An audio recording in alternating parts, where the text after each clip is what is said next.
빅터 프랭클이라는 유대인 의사가 쓴 죽음의 수용소에서라는 책이 있습니다. 그는 독일 나치 시대에 잔혹하기로 유명한 아우슈비츠 수용소에 끌려가 수년간 생사를 넘나드는 고통을 당했습니다. 그때의 경험으로 이 책을 쓴 것입니다. 이 책에서 매우 소중한 진리를 담고 있는 이야기가 있어서 하나 소개해드리고 싶습니다. 1944년 성탄절부터 1945년 신년에 이르기까지 불과 한 주일 정도밖에 되지 않는 이 기간에 그가 수감되어 있었던 수용소에서 많은 유대인 수감자들이 죽어 나갔습니다. 무슨 질병 때문에 죽은 것도 아니었고 악명 높은 가스실에 끌려가 죽은 것도 아니었습니다. 그렇다고 기후변화가 갑자기 일어난 것도 아니었고 작업 환경이 아주 열악해진 것도 아니었습니다. 그들이 죽은 이유는 바로 크리스마스 시즌이 지나갔기 때문이었습니다. 많은 유대인 수감자들의 마음은 크리스마스를 맞이하게 되었을 때 어린 아이와 같이 부푼 기대에 찬 그런 꿈을 꾸고 있었습니다.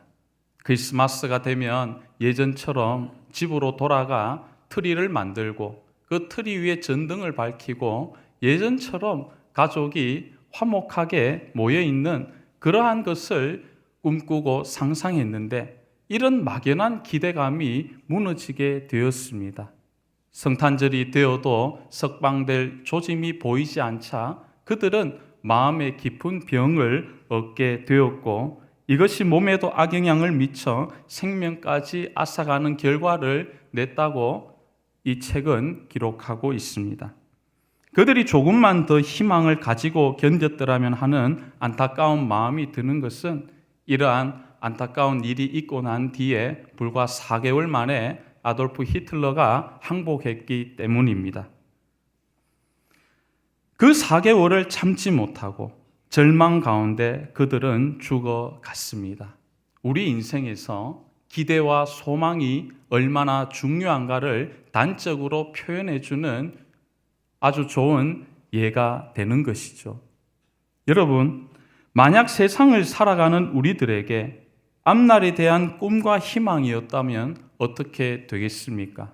꿈을 가진 사람은 비록 현실이 암울하고 어려울지라도 모든 장애물들을 힘들지만 감내하면서 버텨나갈 수 있지만 소망이 없는 사람은 깊은 절망감에 빠져서 자포자기하며 세월을 허송할 것입니다. 그래서 기대와 소망은 고단한 오늘을 살아갈 수 있게 만드는 힘이 되고 때로는 우리 삶에서 버팀목이 되는 것입니다. 이 시간 함께 읽은 사도행전 1장 1절 이하의 본문은 오늘 이 시대를 살아가고 있는 우리들이 어떠한 꿈과 비전을 가지고 살아가야 하는가?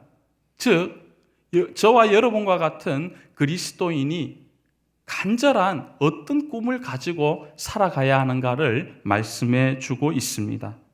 예수님께서 십자가에서 죽으신 후 그를 따르던 제자들은 제각기 다 뿔뿔이 흩어졌습니다. 대부분은 자포자기하고 있었고 어떤 이들은 옛 직업으로 옛 고향으로 다 떠나갔습니다. 그런데 그들에게 뜻하지 않은 그런 반가운 소식이 하나 전해졌습니다. 그것은 바로 예수님의 부활이었습니다. 예수님께서 부활하셨다는 소식을 듣고 제자들은 옛 스승인 예수 그리스도에게로 몰려왔습니다. 부활하신 예수님은 이 땅에 40일을 머무시면서 제자들에게 가르침을 주셨는데 그것은 다름 아닌 하나님 나라의 꿈이었습니다. 하나님 나라는 예수님께서 모든 사람들에게 특별히 갈릴리에서의 첫 사역 설교의 주제가 하나님 나라의 꿈이었다는 겁니다. 그래서 예수님은 이 꿈을 포기하지 않으셨던 것이죠. 부활하신 주님의 말씀을 들으면서 어느덧 잊혀졌던 제자들의 꿈도 되살아나기 시작했습니다. 잔뜩 고무된 제자들이 예수님께 질문을 합니다. 주여, 이스라엘 나라를 회복하심이 이때니까? 이에 예수님께서는 때와 시기는 너희가 알 바 아니요 오직 성령이 너희에게 임하시면 너희가 권능을 받고 예루살렘과 온 유대와 사마리아와 땅끝까지 이르러 내 증인이 되리라고 말씀하시는 것이 오늘 본문 말씀의 내용입니다. 저는 이 시간 여러분과 함께 본문 말씀을 통하여 세 가지를 살펴보며 은혜를 나누고자 합니다. 그 첫 번째는 예수님의 제자들이 오랜 세월 간직했던 기대와 소망입니다. 다 함께 본문 6절 말씀을 함께 읽겠습니다. 시작. 그들이 모였을 때에 예수께 여쭈어 이르되 주께서 이스라엘 나라를 회복하심이 이때니까 하니. 이것은 비단 제자들뿐만 아니라 모든 유대인들이 가졌던 간절한 기대였습니다. 이스라엘 나라의 회복, 이 하나가 그들의 온 유대인의 소망이었다는 겁니다. 이스라엘 나라의 회복은 예수님께서 세상에 오시기 이전부터 유대인들이 간절히 기다려왔던 소망이기도 했습니다. 흔히 말하는 메시아 대망 사상, 메시아닉 익스펙테이션은 아주 끈질긴 것이었습니다. 그런데 왜 유대인들이 이 메시아를 간절히 구했는가? 그 배경을 살펴보면 당시 유대인들은 로마 지배 아래 있었습니다. 로마 지배 아래에서 정치나 경제, 문화 할 것 없이 모든 것이 엉망이었던 터에 무엇 하나 세상적으로 나라에 기대를 할 만한 것이 전혀 없었습니다. 그래서 유일하게 남은 한 가지 소망이 그 땅의 메시아의 오심이었습니다. 다윗과 같이 힘이 있고 능력이 있고 탁월한 지도자 메시아가 오면 이 로마의 서름과 압제에서 당하게 되는 이 모든 민족의 순환과 아픔을 해결할 것이라고 그들은 꿈꾸고 있었다는 것이죠. 그래서 이것만을 앙망하고 있었습니다. 그들은 육신의 눈으로 이 문제를 생각했던 것이죠. 나라를 잃었기에 나라 되찾기를 소망했습니다. 흩어졌기에 모여 살기를 소망했습니다. 가난했기 때문에 부해지기를 원했던 것이죠. 참으로 어려운 시기를 살고 있기 때문에 다윗의 권세를 회복하여 다시 이 땅이, 이 나라가 다윗의 전성기, 모든 조상들이 바라고 꿈꾸는 그때로 되돌아갈 수 있는 그런 전기가 마련해지기를 원했던 것이죠. 한편으로는 너무나도 자연스러운 소원이라 할 수 있습니다. 우리 민족도 1910년부터 35년간 일제강점기 치하의 치욕스러운 시절을 보냈지 않습니까? 얼마나 많은 독립투사들과 우리 결애가 오직 한 가지 나라의 독립을 위하여 간절히 소원을 가졌습니까? 자연스러운 겁니다. 몇 년 전 튀니지에서 시작되어 리비아, 이집트, 요르단 등 아프리카와 중동을 뒤흔들었던 자스민 혁명 역시 독재자 아래에서 고통받고 있는 많은 국민들이 독재가 종식되기만을 기다린 끝에 성취했던 사건이지 않습니까? 그만큼 현실적인 소망이었습니다. 예수님 앞에 있는 제자들 역시 이러한 세상적인 현세적인 관점에서 정치적인 변혁, 사회, 경제적인 이런 변화를 꿈꾸고 있었습니다. 외적인 변화를 기대하는 겁니다. 그래서 이런 모든 것이 이루어져서 민족의 영광과 회복을 꿈꾸고 있었습니다. 사랑하는 여러분, 역사 속에서 이런 꿈을 가진 사람들이 얼마나 많았는지 모릅니다. 1789년 프랑스 혁명이 일어났는데 그 혁명의 주역들 역시 루이 16세의 치하, 그 다스림, 절대 왕정이 무너지면 프랑스의 새로운 시대가 도래할 것이라고 기대했습니다. 그런가 하면 칼 막스와 엥겔스, 레닌과 같은 사상가들, 그들을 추종했던 공산주의자들은 이 땅의 유토피아를 꿈꾸며 사회 실험을 단행하지 않습니까? 일제강점기 하에 있던 우리 민족도 나라가 해방만 되면 이 땅에 놀라운 천국이 낙원이 이루어질 것이라고 모두 희망했던 것이죠. 그러나 역사를 통하여 우리가 배우게 되는 것은 이러한 인간적인 변화는 결코 우리 인간을 만족하게 할 수도 없고 새로운 시대로 나아가게 하지 못한다는 겁니다. 바로 여기에 문제가 있는 것이죠. 그래서 이러한 것을 너무나 잘 알고 계시는 예수님께서는 완전히 다른 관점에서 이 문제를 해결하고자 하셨습니다. 두 번째, 제자들과 달리 예수님께서 원하신 것은 바로 성령의 임하심이었습니다. 제자들의 질문에 대한 예수님의 대답은 다소 뜻밖이었습니다. 다 함께 본문 7절과 8절 말씀을 합독하시겠습니다. 이르시되 때와 시기는 아버지께서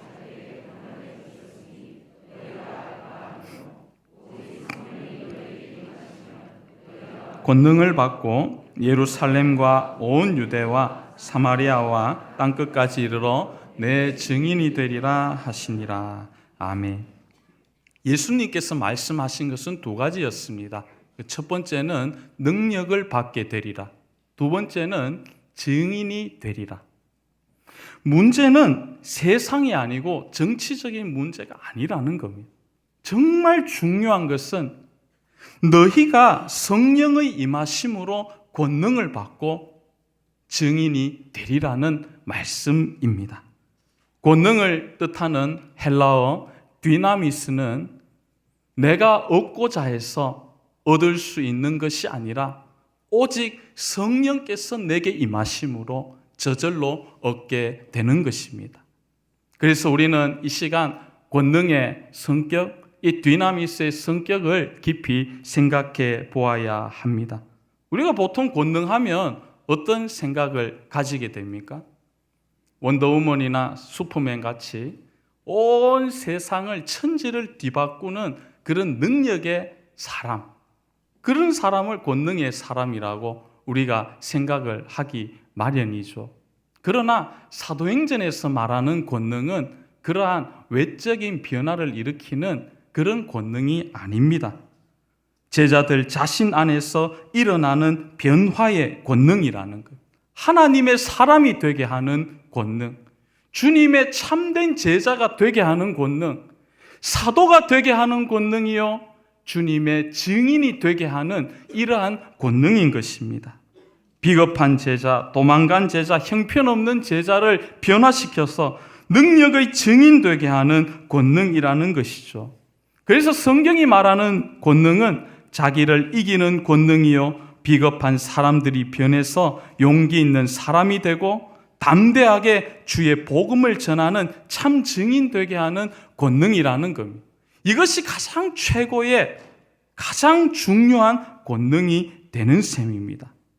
그런데 이러한 권능이 어떻게 주어지느냐? 오직 성령께서 내게 임하심으로 이러한 권능이 주어지게 되는 겁니다. 우리가 사도행전을 1장부터 28장까지 쭉 읽어 나가면서 새삼 놀라게 되는 한 가지 사실이 있는데, 그것은 복음 전도, 세계 선교의 가장 중심에 섰던 사도들이 바로 얼마 전에 그 복음서의 제자와 동일 인물이라는 사실입니다. 특히 마가복음에서 소개되고 있는 제자들의 모습이 어떠합니까? 참 때로는 부정적입니다. 예수님께서 무엇인가를 말씀하시고 또한 가르치시면 하나를 가르쳐주면 열을 알든지 아니면 최소한 두 가지라도 알아야 될 텐데 말씀하실 때 들어 동문서답이나 하게 되는 거죠. 또 제자들은 한시도 깨어서 기도하지 못하고 또 십자가 죽음을 앞둔 며칠 되지 않는 그런 상황에 그 임박한 때에는 서로 자기 자리가 높다고 자리 논쟁을 했던 한심한 제자였습니다.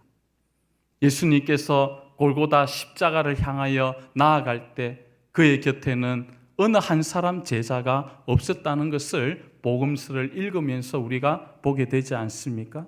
그래서 구레네 시몬이 예수님의 그 무거운 십자가를 지고 예수님 곁에서 같이 갖는 것을 우리는 보게 되는 것이죠. 참 한심한 제자들이었습니다. 그들은 나약했습니다. 두려워하였습니다. 그러나 성령의 충만함을 받고 보니 이 제자가 위대한 사도, 권능의 사도로 바뀌게 된 것이었습니다. 그들은 매를 두려워하지 않습니다. 어디에서 그런 용기가 나는지 사내들인 공의의 앞에서도 예수는 그리스도라고, 십자가에서 죽으셨다가 3일 만에 부활하신 우리의 구세주라고 담대하게 선포하였습니다. 그들은 감옥에 갇히는 것이 두렵지 않았습니다. 심지어 죽음까지도 무서워하지 않은 것이었습니다. 성령의 임하심, 이전과 이후는 완전히 달랐습니다. 그렇습니다. 아무리 연약하고 부족하고 실수투성이 깨어지기 쉬운 질그릇과 같은 인생이라 할지라도 그에게 하나님의 영이, 성령께서 임하시면 그는 권능의 사람이 될 수 있는 줄로 믿습니다. 제가 며칠 전에 춘천에 신방을 다녀왔는데요. 차를 타고 가면서 춘천하면 유명한 게 닭갈비도 있고 여러 또 호반의 도시기도 하고 그렇지만 소양강댐 또 의암요 이런 게 좀 또 유명하지 않습니까? 그래서 길을 따라 쭉 가는데 그 다리 밑에 큰 글자로 수력 원자력 발전소 이렇게 적혀 있는 겁니다. 여러분 혹시 발전소의 전기가 어떻게 만들어지는지 아십니까? 우리가 보통 발전소 전기하면 대단한 화학적인 반응이 대단한 물질로 인해서 생성되는 것으로 생각하기 쉬운데 그렇지 않다고 합니다. 화력발전소도 원료는 뭐냐 하면 석탄하고 물.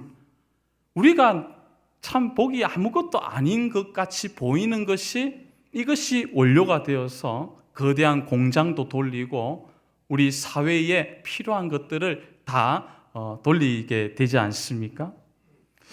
우리 인간을 바라보면 구약 창세기에도 하나님께서 흙으로 우리 사람을 창조하셨습니다. 겉으로 볼 때 우리 인간은 흙덩어리이죠. 깨어지기 쉽고 부서지기 쉽고 바람 한번 훅 불면 다 날아갈 수밖에 없는 그런 연약한 인생입니다. 때로는 심한 말을 듣거나 인격의 모욕적인 말을 들으면 밤새 한숨 못 자는 그런 연약한 우리 인간이라는 거죠. 그런데 이렇게 깨어지기 쉬운 질그릇과 같은 우리들도 하나님의 영이 충만하게 우리에게 임하시면 이 사도들과 같이 세상을 변화시키고 변혁시키며 놀라게 했던 그러한 위대한 인물이 될 수 있는 것입니다. 주님의 원하심은 우리가 더 좋은 환경을 지향하며 더 넓은 세계에서 즐기고 누리는 것이 아니라는 겁니다. 제자들이 꿈꾸는 것은 이스라엘 나라의 회복이었고 그들의 삶의 변화였지만 정작 예수님께서 바라시는 것은 성령의 임하심이었습니다. 세상이 변하는 것을 기대할 것이 아니라 먼저 너의 심령이 변화라는 것. 성령이 임하실 때 우리에게는 하나님의 능력이 임하게 되는 줄로 믿습니다. 세 번째 우리가 살펴볼 것은 성령께서 임하실 때 일어나는 놀라운 역사입니다. 즉 성령의 일하심, 사역을 생각해 보아야 합니다. 사도행전 2장은 예루살렘 교회에 성령의 충만함이 임했을 때 믿는 무리가 다 함께하고 소유를 팔고 서로 사랑함으로 하나가 되었더라고 기록하고 있습니다. 성도들의 필요를 채워줍니다. 마음을 같이 합니다. 은혜가 넘치는 사랑의 공동체로 변모되어 가는 겁니다. 여러분, 하나 되는 것이 얼마나 어렵습니까? 쉽지 않습니다. 그런데 이 예루살렘 교회에 강력한 성령의 임재가 오순절 마가의 다락방에 그 놀라운 성령의 임재가 임했을 때 그들은 비로소 연합하고 하나 될 수 있었습니다. 사도행전 8장으로 가면 더 놀라운 사건이 전개됩니다. 성령이 임하니 사마리아 지역에도 하나님의 복음이 전해지게 되었습니다. 여기서 우리가 또 생각해 보아야 할 것은 이 사마리아가 대체 어떤 지역이 있느냐는 겁니다. 사마리아는 아수르 포로기와 바벨론 포로기를 거치면서 이방 민족과의 혼혈 정책으로 인해서 민족의 순수성, 혈통이 심각하게 오염이 되었기에 유대인들이 사마리아인들을 볼 때에는 정말 사람과 같지 않은 이방인과 짐승과 같이 보였다는 겁니다. 유대인들이 그렇게 바라보니 사마리아인들 역시 유대인들에게 악감정을 가질 수밖에 없었습니다. 그래서 적대감을 가지게 되고 이것이 오랫동안 형성되어져 이어왔는데 예수님 시대에까지 이어져 오게 되었습니다. 루비콘 강을 걷는 것처럼 이 두 지역의 화해는 참 불가능해 보이고 어려워 보였습니다. 그런데 유대인들이 상종조차 하지 않던 그 사람들, 그 지역 사마리아 성에 빌립이 가서 주의 복음을 전하고 사도행전 8장에 보면 사마리아 성에 큰 기쁨이 있었더라고 성경에 나와 있습니다. 놀라운 변화가 일어난 것이었습니다. 참 놀라운 변화인데 여러분께서 놀라시지 않으니까 참 강심장을 가지신 것 같습니다. 놀랍죠? 전혀 화합이 되지 않는 지역이 연합합니다. 만나지 않던 사람들이 하나 되는 겁니다. 성령 안에서, 그리스도 안에서, 주님 안에서. 이것이 왜 중요합니까? 우리 사회를 볼 때 이것이 필요하다라는 겁니다. 요즘 우리 한국 사회의 최대 화두가 무엇이냐면 사회 통합입니다. 지금 대한민국은 지역과 이념과 세대로 참 많이 나뉘어져 있습니다. 그 어느 때보다 사회 통합이 절실히 필요한 시점이라는 거죠. 그런데 사회 통합이 인간의 지식과 능력과 경험으로 책으로 배워서 되는 것입니까? 한계가 있다는 거죠. 그래서 오늘 본문 말씀을 중심으로 우리가 살펴볼 것은 아직도 우리 사회에 희망이 있는 것은 교회로부터 시작하면 가능하다는 겁니다. 근데 그 전제 조건이 무엇이냐? 우리 세문안 교회 위에, 우리 한국 교회 위에 다시 한번 성령의 충만한 역사가 일어나야 되는 것입니다. 그러할 때 우리 사회에도 이러한 통합의 놀라운 능력이 임하게 될 것입니다. 힘으로 능으로 되지 않습니다. 오직 성령께서 임하실 때 사도행전 8장의 이러한 역사는 다시 일어나게 될 것입니다. 성령은 하나 되게 하시는 영이기 때문입니다. 설교를 준비하면서 한국 초대 교회사에 소개된 1907년 평양 대부흥 운동을 떠올리게 되었습니다. 성령께서 강하게 임하신 대부흥 운동의 발단은 그보다 4년 전이었던 1903년으로 원산으로 거슬러 올라갑니다. 하디 선교사라는 분이 한 선교사가 자신의 연약함을, 무력함을 많은 성도들 앞에서 고백했습니다. 그런데 그 자리에 참석했던 많은 성도들이 큰 감명과 은혜를 받고 성령의 강한 임재를 경험했습니다. 이 운동은 그 후 평양 일대와 전국 각지의 부흥운동, 회개운동으로 퍼져나가기 시작했습니다. 원산에서 시작되었던 성령의 역사는 1907년 평양 장대영 교회에서 대부흥운동의 불길을 점화시켰습니다. 길선주 목사님의 인도로 부흥 사경에는 집회 첫날부터 강력한 성령의 임재가 그곳에 있었습니다. 그날 선포된 말씀을 듣고 성도들은 자신의 죄를 자복하며 통회하였습니다.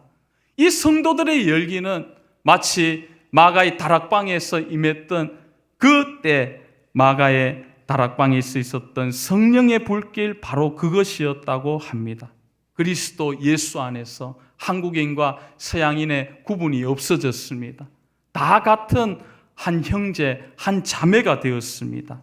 화해와 사랑의 공동체를 구현한 부흥의 열기는 집회 다음 날로 이어지면서 더욱 고조되었습니다. 사회가 변화됩니다. 나라가 변화됩니다. 이 모든 나라에 새롭게 되는 역사가 성령의 임하심으로 이 땅에 있게 된 것이었습니다.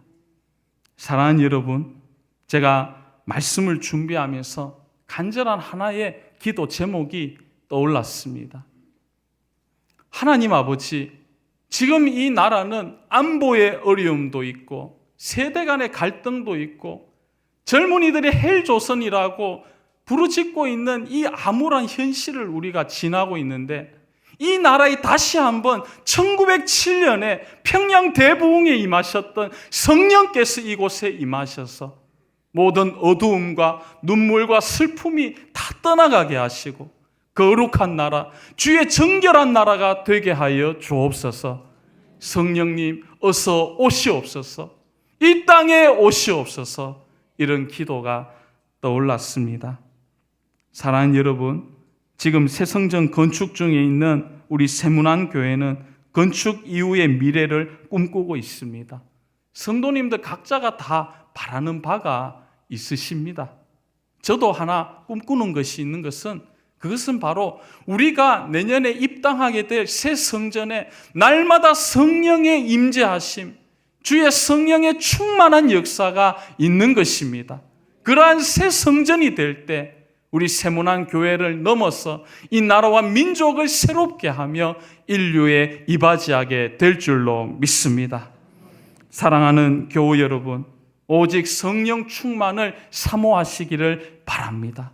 성령 충만할 때 우리의 심령이 변화되고 하나님의 사람이 될 수 있습니다. 나아가 우리의 가정, 우리 교회 위에 하나님의 영으로, 성령으로 충만해지는 은혜가 있기를 바랍니다. 어게인 1907년 다시 한번 이 나라, 이 민족 위에 평양 대부흥운동, 성령의 강력한 역사가 있기를 간절히 소원합니다. 기도하겠습니다. 하나님 아버지, 감사합니다.